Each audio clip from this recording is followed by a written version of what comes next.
Tuhan Yesus berjanji bahwa Dia tidak pernah meninggalkan kita, tapi Dia tetap menyertai kita sampai kepada akhir zaman. Bahkan sampai Tuhan Yesus datang kembali ke dalam dunia ini, Tuhan Yesus tidak pernah membiarkan kita.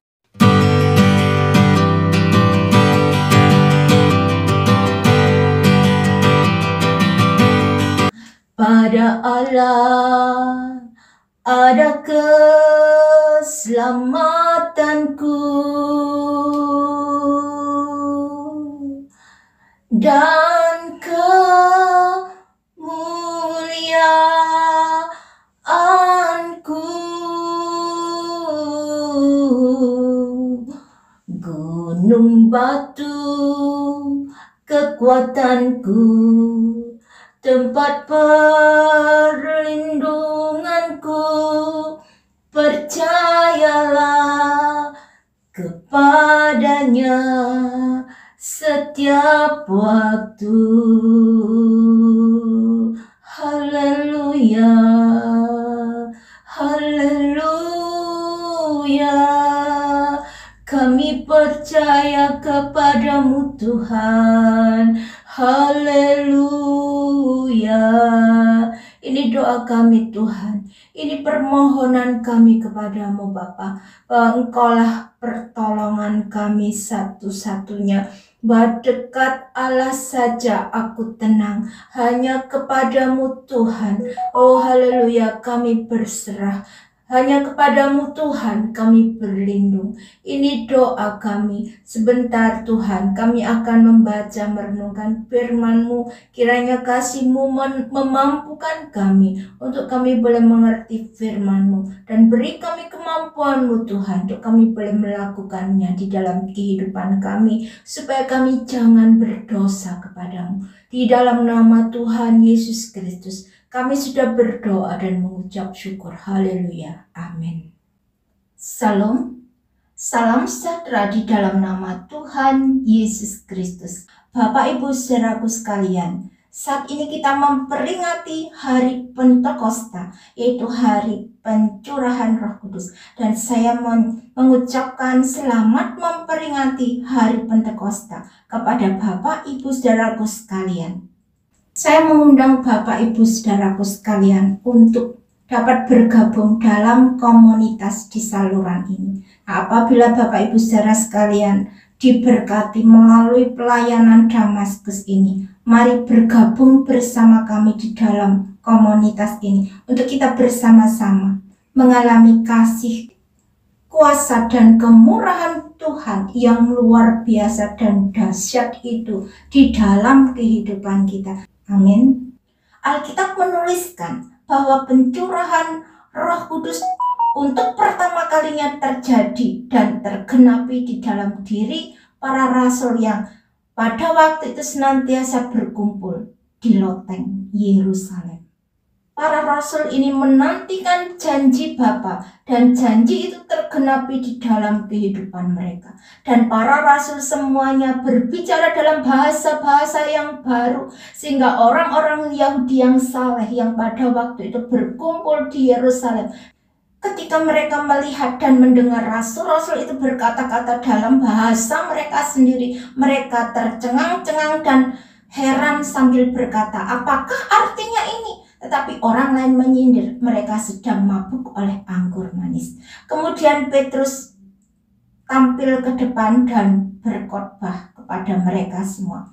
Dan mereka yang percaya dan menerima perkataannya itu bertambah kira-kira 3.000 jiwa. Bukan oleh kuat dan gagah Petrus, tetapi semuanya ini adalah pekerjaan Roh Kudus, pekerjaan Tuhan Yesus Kristus. Yesus Kristus tetap sama, baik kemarin, hari ini, dan sampai selama-lamanya. Sekalipun saat ini Tuhan Yesus berada di dalam sorganya yang mulia, tetapi Tuhan Yesus adalah Tuhan di atas segala Tuhan. Dia Allah yang berkuasa di bumi dan di sorga, dan keberadaannya tidak bisa dimengerti oleh akal pikiran manusia yang terbatas. Tuhan Yesus adalah Tuhan yang mengatasi keterbatasan kita manusia. Ketidakterbatasan Tuhan Yesus bisa kita baca di dalam Alkitab. Itu di dalam kehidupan Paulus yang pada waktu itu namanya adalah Saulus. Dengan hati yang berkobar-kobar, Saulus hendak mengancam dan membunuh murid-murid Tuhan.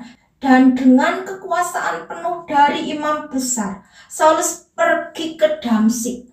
Tetapi dalam perjalanan sudah dekat kota Damsyik, tiba-tiba cahaya memancar dari langit mengelilinginya. Saulus rebah ke tanah dan kedengaranlah olehnya suatu suara, "Saulus, Saulus, mengapakah engkau menganiaya aku?" Jawab Saulus, "Siapakah engkau Tuhan?" Katanya, "Akulah Yesus yang kau aniaya itu. Tetapi bangunlah dan pergilah ke dalam kota. Di sana akan dikatakan kepadamu apa yang harus kau perbuat." Yesus Kristus adalah Tuhan yang tidak terbatas. Dia mengatasi segala keterbatasan kita. Dia adalah Allah yang hidup. Yesus Kristus adalah Tuhan yang membaptiskan kita dengan Roh Kudus dan dengan api. Kalau kita dipenuhi dan dikuasai oleh Roh Kudus, itu berarti Roh Kudus tinggal dan berdiam di dalam kehidupan kita. Tujuannya adalah untuk mempermuliakan dan mengagungkan Tuhan Yesus Kristus. Kita itu menjadi bait sucinya Allah. Tuhan Yesus tinggal dan berdiam di dalam diri pribadi kita untuk menuntun dan mengendalikan kehidupan kita. Sehingga Yesus Kristuslah yang nampak di dalam diri kita, bukan diri kita lagi. Adapun hidupku ini bukannya aku lagi, tetapi Yesus Kristuslah yang hidup di dalam aku.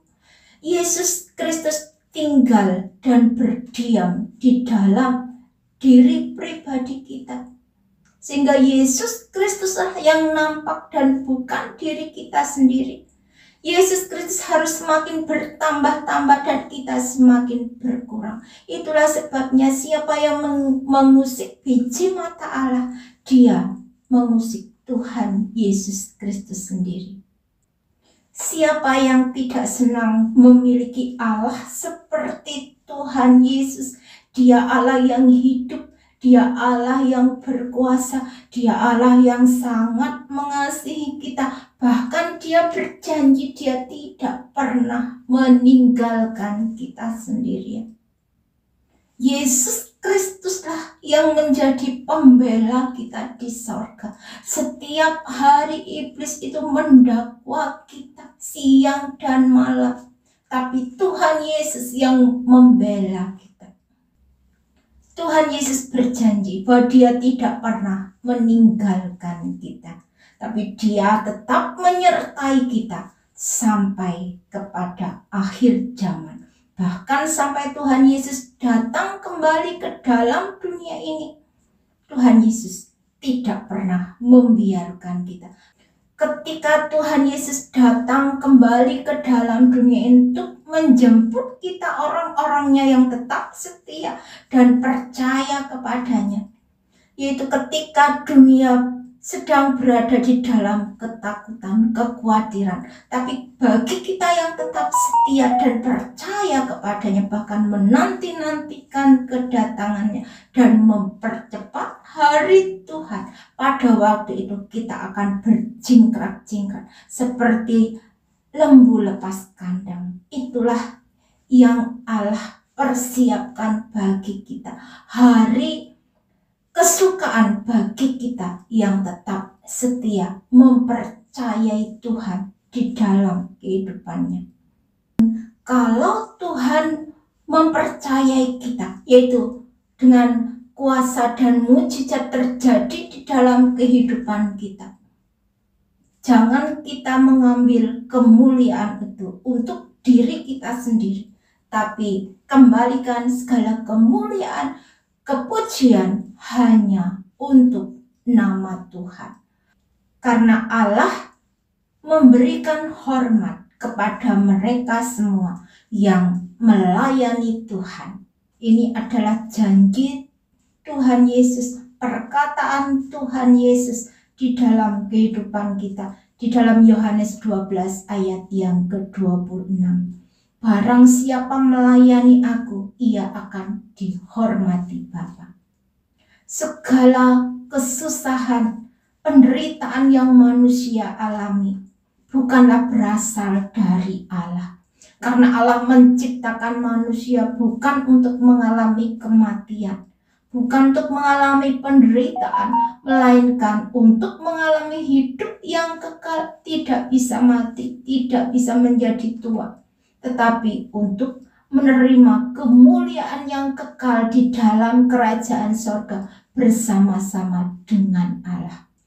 Itulah sebabnya Yesus Kristus merelakan dirinya datang ke dalam dunia ini, karena tidak ada seorang pun manusia yang sanggup mengalahkan iblis selain daripada Tuhan Yesus Kristus.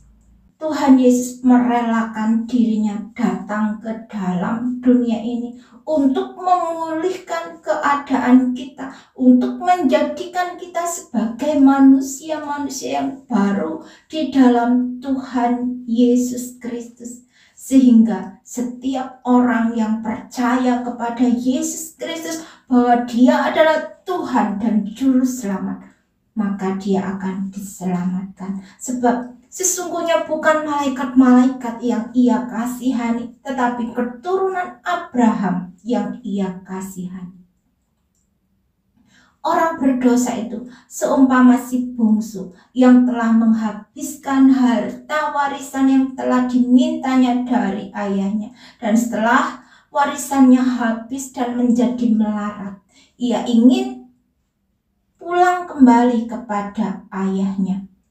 Ia teringat bahwa hamba-hamba ayahnya tidak kekurangan suatu apapun. Itu sebabnya dia datang ke ayahnya. Dan begitu ayahnya melihat dari kejauhan, ayahnya telah berlari untuk mendapatkan anaknya, yaitu si bungsu, anaknya yang terhilang. Demikian juga dengan Allah Bapa kita yang di sorga. Dia adalah Allah yang hidup dan berkuasa. Allah senantiasa merindukan kita untuk kita datang kepadanya. Pintu-pintunya tidak pernah ditutup untuk menunggu kedatangan kita. Dan begitu Allah melihat kita menyesal dan bertobat dari jalan-jalan kita yang jahat, maka kita menjadi bejana-bejana kesukaannya Allah sendiri. Itulah sebabnya adalah kesukaan Bapa untuk mencium anak-anak yang telah bertobat dari dosa-dosanya dan berbalik kepada Allah. Mazmur 103 ayat 1-5. Pujilah Tuhan, hai jiwaku. Pujilah namanya yang kudus, hai segenap batinku. Pujilah Tuhan, hai jiwaku. Dan janganlah lupakan segala kebaikannya. Dia yang mengampuni segala kesalahanmu, yang menyembuhkan segala penyakitmu. Dia yang menebus hidupmu dari lubang kubur, yang memahkotai engkau dengan kasih setia dan rahmat. Dia yang memuaskan hasratmu dengan kebaikan, sehingga masa mudamu menjadi baru seperti pada burung rajawali. Pekerjaan iblis dari semula adalah mencuri, membunuh, dan membinasakan. Itu bisa kita lihat dengan jelas di dalam kitab Ayub. Kita bisa melihat bagaimana iblis berkata kepada Tuhan untuk mengangkat perlindungannya terhadap Ayub. Tetapi jawab iblis kepada Tuhan, apakah dengan tidak mendapat apa-apa Ayub takut akan Allah? Bukankah engkau yang membuat pagar sekeliling dia dan rumahnya, serta segala yang dimilikinya? Apa yang dikerjakannya telah kau berkati, dan apa yang dimilikinya makin bertambah di negeri itu. Tapi ulurkanlah tanganmu dan jamahlah segala yang dipunyainya, ia pasti mengutuki engkau di hadapanmu. Maka firman Tuhan kepada iblis, nah Segala yang dipunyainya ada dalam kuasamu, hanya janganlah engkau mengulurkan tanganmu terhadap dirinya. Kemudian pergilah iblis, dan kita bisa melihat bagaimana iblis mencobai Ayub dengan begitu dahsyatnya. Tetapi iblis menghendaki agar manusia menyalahkan Allah di balik semua penderitaan, sakit, penyakit, kesusahan yang dialami oleh manusia. Dan manusia tidak menyadari semuanya ini. Firman Tuhan, pencuri datang hanya untuk mencuri dan membunuh dan membinasakan. Aku datang supaya mereka mempunyai hidup dan mempunyainya dalam segala kelimpahan. Jadi adalah kehendak Allah untuk menyembuhkan kita. Yesus Kristus datang ke dalam dunia ini untuk menyelamatkan manusia, menyembuhkan sakit, penyakit kita. Yohanes Pembaptis berkata tentang Yesus, lihatlah anak domba Allah yang menghapuskan dosa dunia.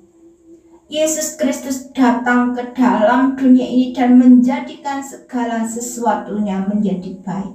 Lihatlah, kita bisa melihat pekerjaan yang Tuhan Yesus lakukan dan kerjakan. Di dalam Alkitab dicatat bahwa orang-orang sakit disembuhkan oleh Tuhan Yesus. Orang buta melihat, orang pincang dan lumpuh berjalan, orang kusta disucikan dan dipulihkan. Yesus Kristus adalah Tuhan di atas segala Tuhan. Dia Raja di atas segala Raja. Nama Yesus adalah nama di atas segala nama. Hanya kepada Tuhan Yesus Kristus saja kita harus percaya dan mengaku bahwa Yesus Kristus adalah Tuhan dan Juru Selamat secara pribadi di dalam kehidupan kita. Karena Yesus Kristus tetap sama, baik kemarin, hari ini, dan selama-lamanya. Puji Tuhan. Berbahagialah setiap kita mendengar firman Tuhan dan yang melakukan di dalam kehidupannya. Tuhan Yesus memberkati. Terima kasih Tuhan. Terima kasih Yesus.